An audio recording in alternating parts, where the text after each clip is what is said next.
Get ready for The Splash Live, Greater West Bloomfield's dedicated update show. Events, businesses, and people. Anything and anyone causing a ripple in the community. And now, let's dive in to The Splash Live. Good morning and welcome to The Splash Live. I'm Ursula Kraus. Thank you to everyone from West Bloomfield, Kego Harbor, Sylvan Lake, and Orchard Lake for tuning in on this happy Monday morning. The Splash Live is Greater West Bloomfield's very own daily TV and radio streaming show. Always watch us live Monday through Friday from 9:30 to 10 a.m. on Civic Center TV. Catch us on Comcast Channel 15, AT&T Channel 99, on the web at civiccentertv.com, on Civic Center TV's Facebook app, and you can even listen live on 89.3 Lakes FM. The Splash Live is part of Civic Center TV and Lakes FM's 90 minutes of live local programming. A pretty cloudy day is in the forecast for us this Monday, but we shouldn't have to worry about rain until later on this evening. Temperatures are expected to reach a high of 70, giving us a sneak peek of fall, with an 84% chance of rain tonight and temperatures down to 55 degrees.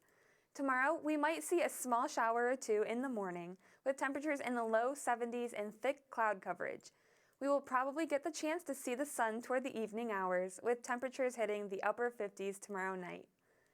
While most schools in the area have already gone back to class, yesterday was opening day of Temple Israel's Tyner Religious School in West Bloomfield. The school is devoted to the goal of inspiring people to love their Jewish tradition and history. Grades pre-K through 6 will meet on Sundays, and grades 7 through 12 will meet on Mondays. On Friday, the West Bloomfield Fire Department answered to a call just after 7 p.m. to a basement fire at a house where a family of 5 lived. While firefighters and paramedics from 5 different stations were able to respond and extinguish the fire, it is still very important to know the dangers. According to the West Bloomfield Fire Department, 86 fire deaths have been recorded across Michigan this year. Some tips they have for us are to remember to sleep with bedroom doors shut, to test your smoke detectors, and in the case of a fire, get out and stay out. As some of you might have already figured out, the intersection of Long Lake and Middle Belt roads have closed due to Consumers Energy making an emergency gas utility repair. The intersection is estimated to remain closed until around September 24th. Drivers are encouraged to detour using Orchard Lake to Lone Pine and then Telegraph Roads to get back to Long Lake. Yet another Laker win as West Bloomfield defeated Stony Creek last Friday, 42-23. The 3-0 team is working hard to make its way back to finals once again. We can look forward to watching the Lakers take on Clarkston High School at home this Friday. As always, catch it live at civiccentertv.com and WBTV or on the air at 89.3 Lakes FM. You can also take a look at Tyler Keefe's This Week in Laker Football on our YouTube channel to get all of the ins of our Lakers season. We're going to head to a quick break, and when we come back, we will have the pleasure of hearing from Amy Hughes, principal of West Bloomfield Middle School, as we look forward to a special event coming up in the next couple of weeks. We'll be right back. We'll be right back with The Splash Live. You know, it's peaceful, it's quiet, and the noise and stress of life can sometimes disappear. It's the Great Lakes water, and so what people do ends up in our waterways. It's for our health and safety, it's for our economy, it's for protecting the environment that we all enjoy and we all need to survive. So clearing storm drains and the areas nearby of trash and leaves helps keep them for rain only. We're all about one water in this region. We're all connected. We all have a role. Fire Prevention Week is just around the corner. Join volunteer, part-time, and on-call firefighters at this year's Fire Open House. Catch up on your fire safety knowledge with live demonstrations and hands-on activities. Chat with local businesses and resources about fire prevention, see some familiar faces, fight future fires, and make some new friends. The West Bloomfield Fire Open House, October 2nd from noon to 3 p.m. at Fire Station 1 on Orchard Lake Road. Let's savor these moments, made possible by the COVID-19 vaccine.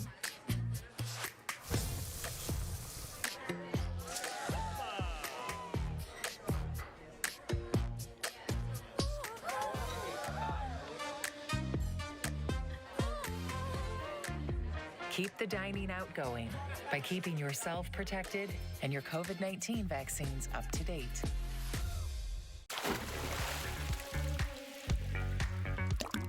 And now, back to the Splash, live. Welcome back to the Splash Live. I'm Ursula Krause. School is back in session and better than ever, at least at the new West Bloomfield Middle School. The new school, a combination of the populations from Abbott and Orchard Lake Middle Schools, is finally done and ringing in the new year. Joining us today, we have Principal Amy Hughes to talk about the upcoming grand opening and ribbon cutting ceremony for the West Bloomfield Middle School. Welcome to the show, Amy. Hi, thank you. Glad to be here. So first of all, how exciting is it to finally be in the new middle school? What was your first reaction to walking through those doors? Yeah, so I got to see the school through the eyes of the kids a couple weeks ago when they walked through those doors. We've been here since early June, and actually we've been here since the building was just studs and brick. So, but to see the school through the eyes of the parents and the kids for the first time when they walk through these doors during orientation, it's just a renewed excitement. And every time I come in here, it's just an amazing space to work in and learn in. So how has the school year been going so far? I know you guys started about, 2 weeks ago? Yeah, we started before Labor Day on August 29th, I think it was. And then we had a couple power outage days, so it was very strange. But I mean, amazing. The fact that the parking lot, there's so much room for parents to come and drop off their kids. And the space has made just the teaching and learning amazing. There's so much room to walk around. Most of the learning happens in the back of the building, so it's kind of quiet in the front of the building. So I'm always in the back in the houses with the kids. And it didn't take the kids long to learn which stairways they can use, where their classes were. And they even said the house model that we're using kind of makes this large school much smaller. So you said that the power outages affected the first couple, I know it was the second day of school and I think the third as well. Has that set you back any at all? Well, I mean, not really. We joked that on Friday when we were here, or on last Thursday before Labor Day, that it was our first day of school. And then on Monday, it was kind of our first day of school. But the kids haven't missed a beat. They've come in here, they've learned our systems, our routines. We started recess right away, which the kids love.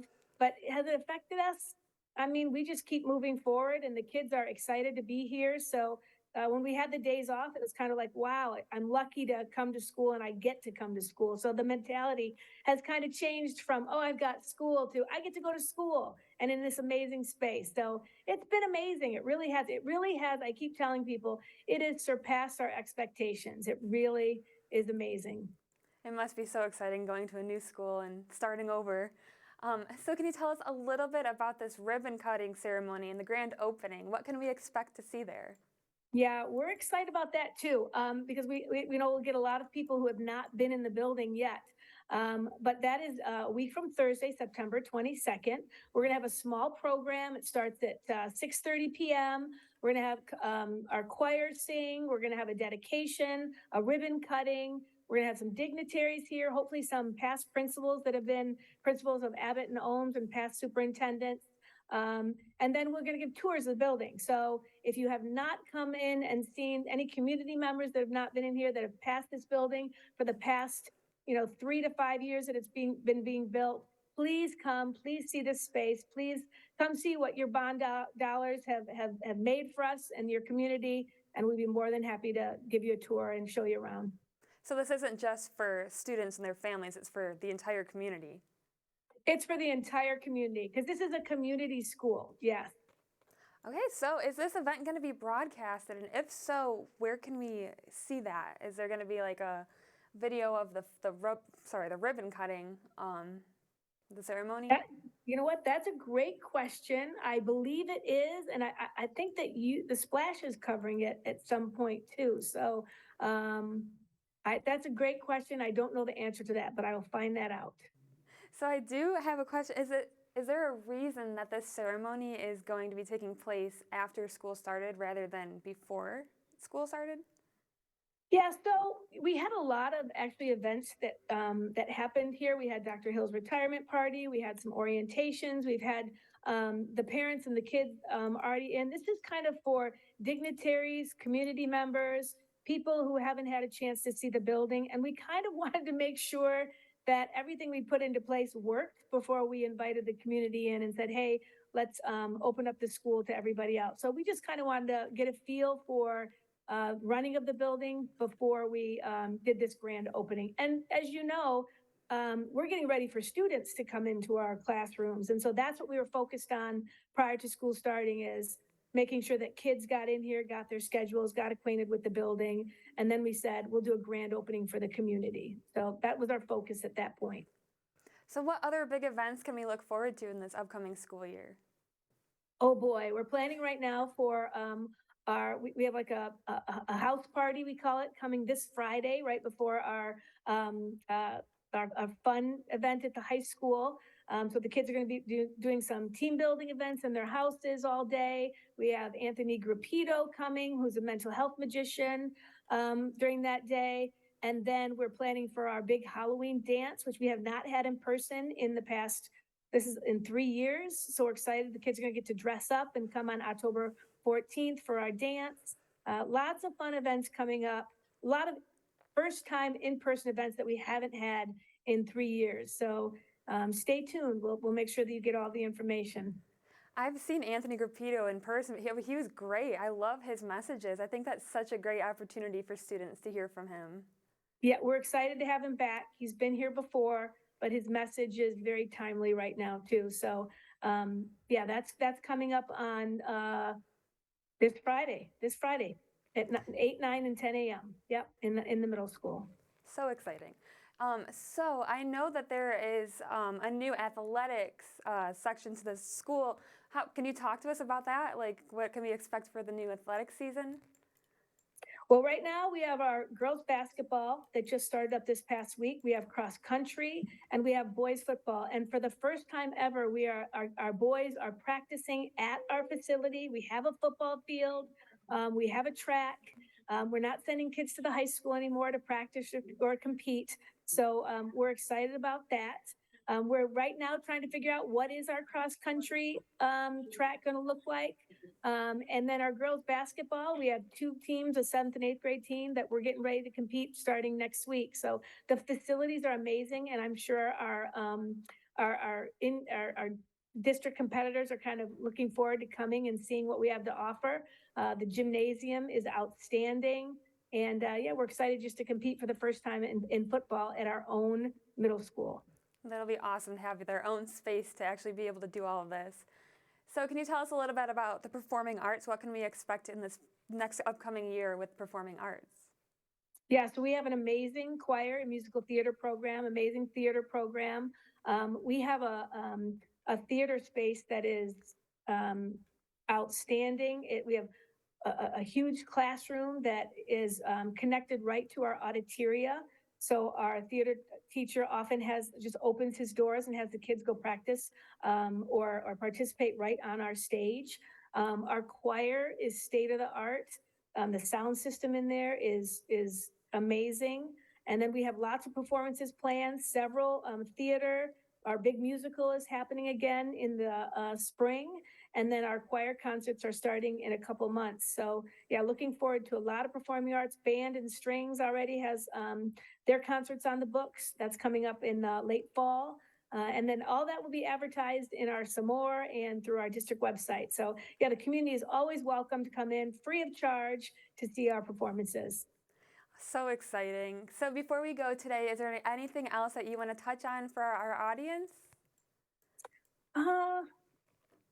I think you've kind of hit it all. I think the only thing that I think we're also excited about is our outdoor learning spaces, which is our courtyards, which are connected to our eye center, and where our special ed needs kids have access to right from their classrooms, and our art students have access right to their classrooms. So I'm hoping that if you come and you see the building, that's something that we're really going to highlight is our outdoor learning spaces, because we want to make every inch of this building something that students can access and learn from. So that's the only thing I wanted to touch on is our outdoor courtyards are pretty amazing. That's so great. I would have loved that when I was in middle school. I'm so jealous of all these Well, students. come that on get to... back. I'll give you a tour. I'll give you a personalized tour. That would be awesome. Yeah, maybe I'll stop by. So thank you. You're welcome. Thank you so much, Amy. I hope you have a great time at the ceremony, and I hope you have an even better school year. Thank you. Looking forward to the ceremony and even more so to this school year. So thank you for having me. Thank you for being with us. All right, Ursula. We're going to head to another short break, but don't go too far. Joining us next on the show is Kaitlyn Stocker of the West Bloomfield Parks, here to teach us about the importance of monarchs and what we can do to help them out. We'll be right back. We'll be right back with The Splash Live.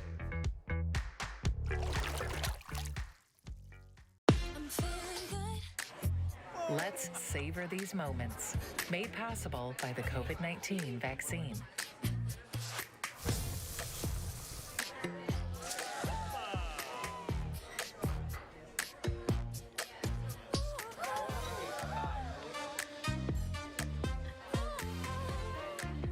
Keep the dining out going by keeping yourself protected and your COVID-19 vaccines up to date.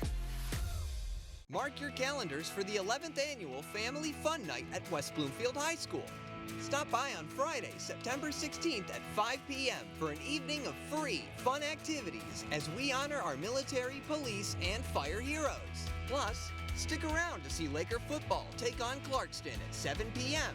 To find out more, scan the QR code on your screen or visit wbsd.org/community/family fun night. Can I ask you a question? Why do you want to get the COVID-19 vaccine? I don't like getting sick. The virus will die.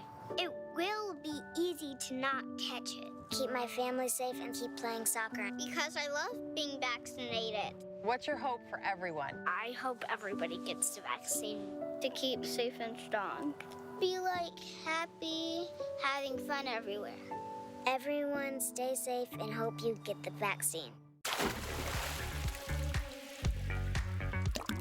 And now, back to The Splash Live.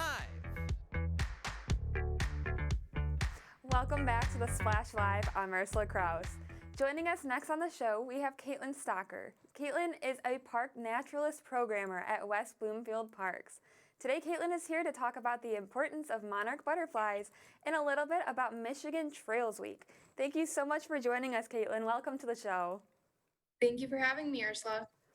So, Kaitlyn, can you tell us a little bit about the beautiful monarch butterflies and why they are so important?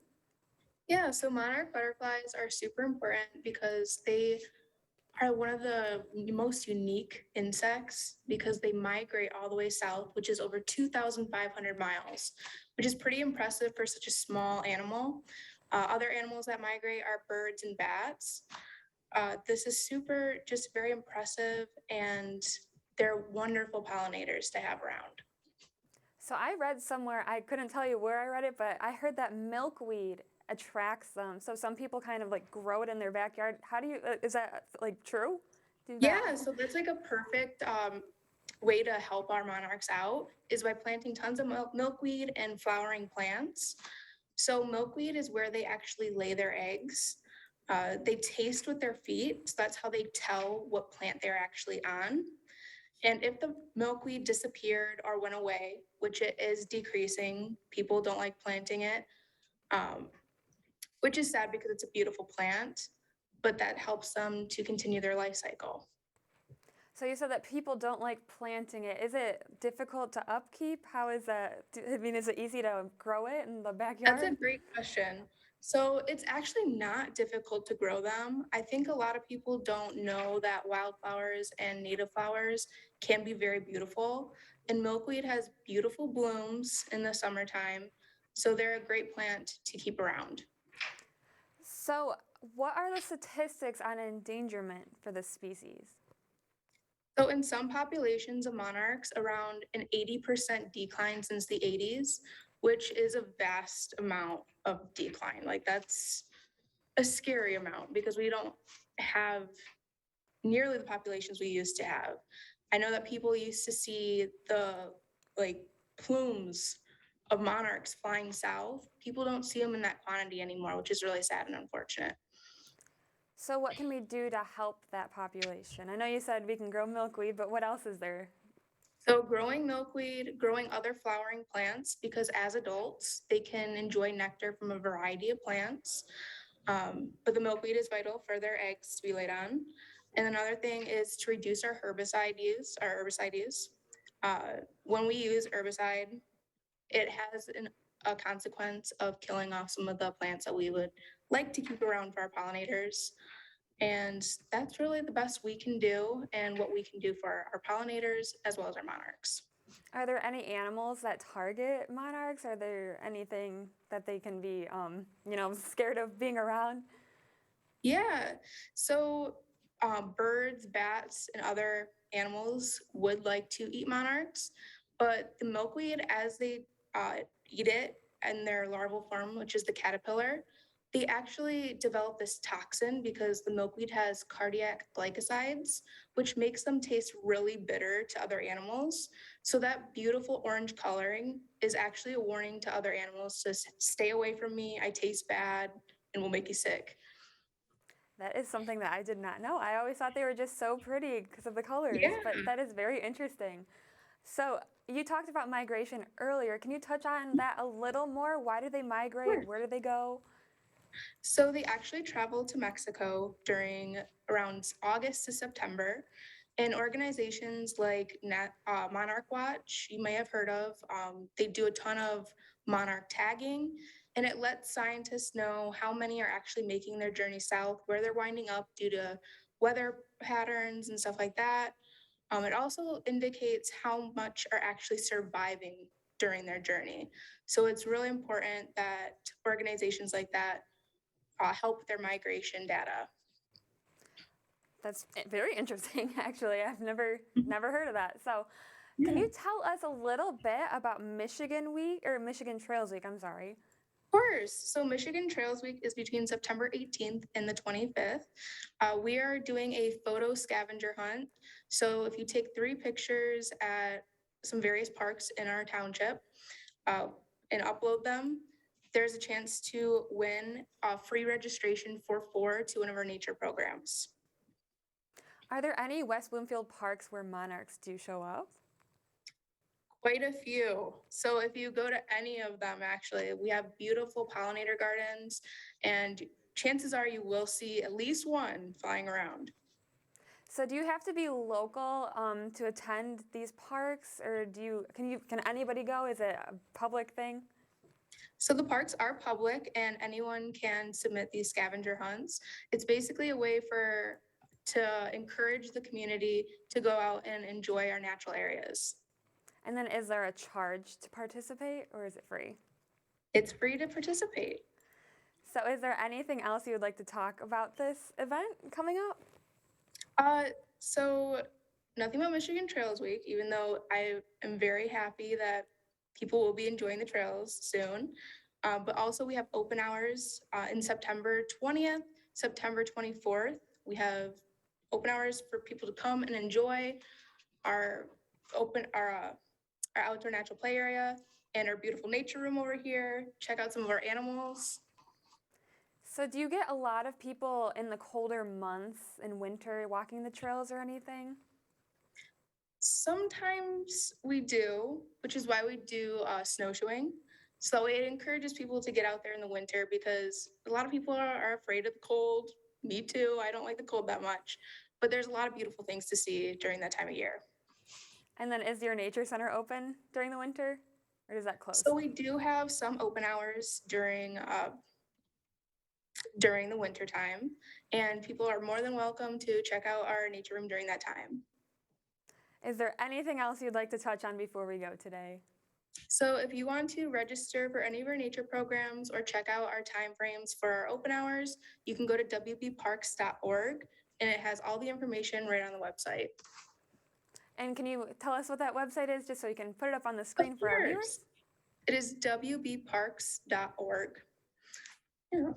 All right, well, thank you so much. Thank you for joining us today. We really appreciate having you on the show.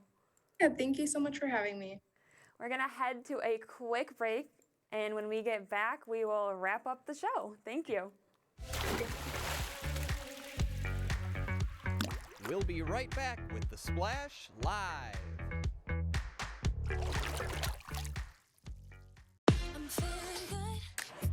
Let's savor these moments, made possible by the COVID-19 vaccine.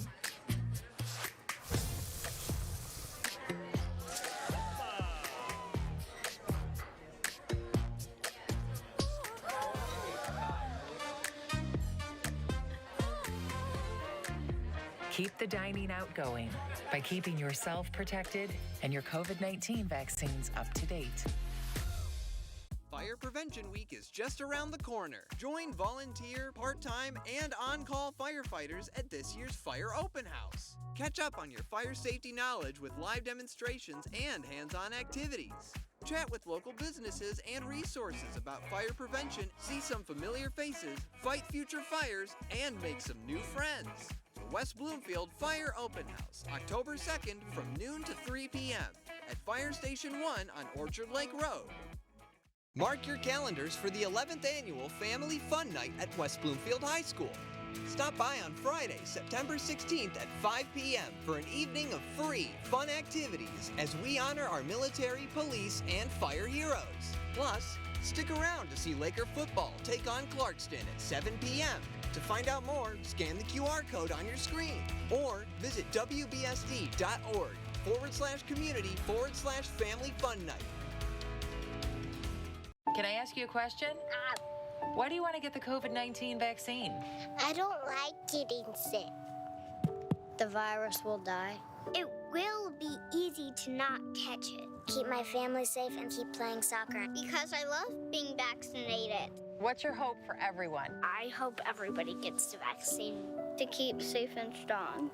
Be like happy, having fun everywhere. Everyone stay safe and hope you get the vaccine. In the face of COVID-19, staying healthy is important. And now the same is true as we face the flu. Influenza has the potential to infect millions, putting lives and the healthcare system at risk. Fortunately, it's easy to protect yourself. The flu vaccine is safe and effective, and with COVID-19 still spreading, it's essential. To see how you can hit this virus head-on, visit michigan.gov/flu.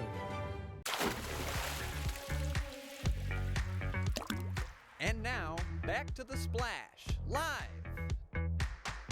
Welcome back to the Splash Live. We want to thank Kaitlyn so much for being on the show today to teach us a little bit about monarch butterflies. I definitely learned a lot of new facts that I didn't know before. We are coming to a close for the show today. I'm Ursula Kraus, and we want to thank you so much for watching the Splash Live, your very own Greater West Bloomfield TV, radio, and streaming show. We'll see you tomorrow.